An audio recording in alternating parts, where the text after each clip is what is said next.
Hey guys, welcome back. I'm Salidas, and today I want to talk about first draft dilemmas. So you're sitting down to write your first novel, or maybe you've written novels before and you're sitting down to write that first draft. So let's talk about some of the things that cause problems or snags when getting into that story from the beginning.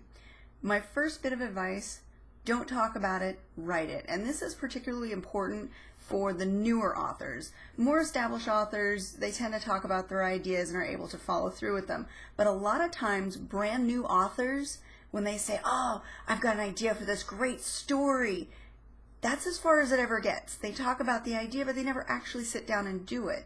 And until you've actually written a novel and gone from beginning to end and gotten that 80,000 words in, you don't know exactly how hard that's going to be. And talking about an idea is easy to do. Sitting down and writing it, not so much. So especially for those first authors, don't talk about it, write it. Once you've got that first draft written, feel free to talk about it then. You have a complete story idea that you've already written. You're ready to do the revisions, and that's actually a great time to start talking with other authors or critiquing partners about your idea, because then as you go into revisions, you really want to narrow down the ideas, focus on the important things, and really work that story to perfection. So the next biggest dilemma of first drafts: they are supposed to suck. And I can't stress that enough. A lot of times we want to self-edit as we write, and we agonize over sentences and word choices during that first draft phase, and it really stops the creative process.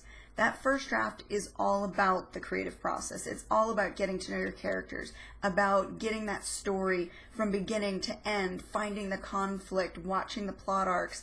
So during that first draft phase, word dump. And I know I've said this word before. Word dump, word spew. Just get it out there, get it onto the page. First drafts are supposed to suck. You are going to revise it multiple times. The point is, get it done.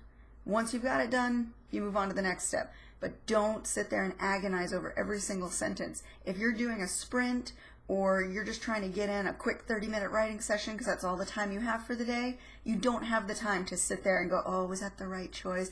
Should my character have said it that way? No, just write it. You'll revise later, and you'll thank me for it once you actually get to the end of the story.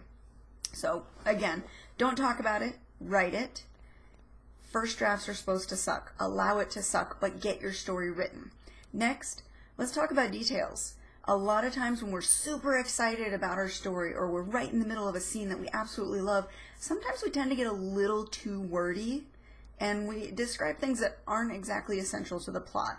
For instance, let's say your characters are sitting down to breakfast as they're discussing something, and you really want to get into the details, and you describe exactly what they're having, what the place settings are, and each bite of food as they take it. That's too much unimportant information.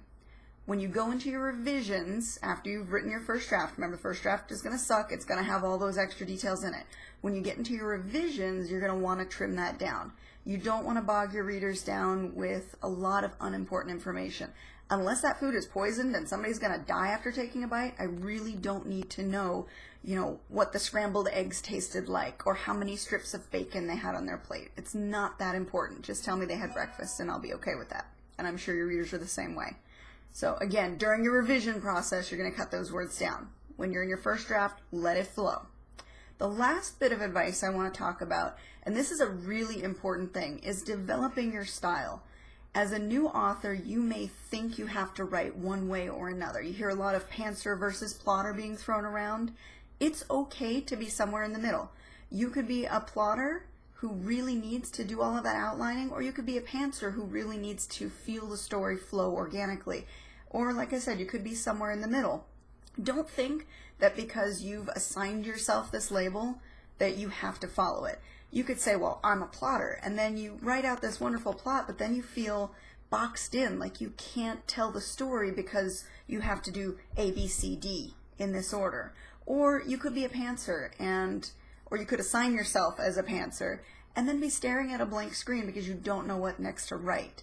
You can be somewhere in the middle, and it's okay as you write to develop that style. You could be midway through your first draft, unsure of what to write, and need to just take a day to sit down and maybe write a rough outline, or write a to-do list, or maybe you're in the middle of that very meticulously plotted out story and you go, but I really need something else to happen here. That's okay too. It's okay to jump into either or side. You can do what you need to do to get that story done. So don't feel like you have to assign yourself one label or the other. You can be anything that you want to be as long as it works for you to get your story done. So let me recap again.